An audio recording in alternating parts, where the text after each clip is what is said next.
the family is requesting privacy, but rest assured we're assisting the family. And this is a case na medyo matagal na rin o nasa OWA pa ako nun.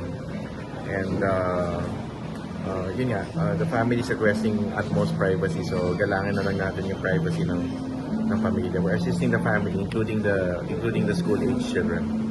Sir, pumuntong po sa execution, can we say that the Philippine government exhausted Yes, all yes, remedies of course. para maiwasan po ito? This was the time when the DFA handled the legal assistance program for OFWs, and rest assured, our Department of Foreign Affairs did all it could to raise a defense for our kababayan.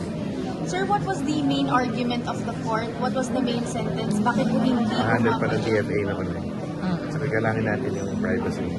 Sir, ano na lang po yung mga assistance na ina-extend ng DFA, including the rehabilitation of the body, ano pa po yung ibibigay? We're working closely with the DFA on that matter, and then yun nga, rest assured that we're assisting the family. The DMW has visited the family and assured them of our support and assistance. Thank you. Sir, how many other Filipinos are on death row? Wala sa ngayon sa akin ang exact numbers.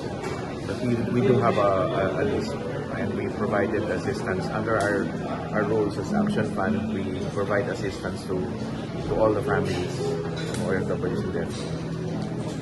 Okay? Yes, sir. Thank you, sir.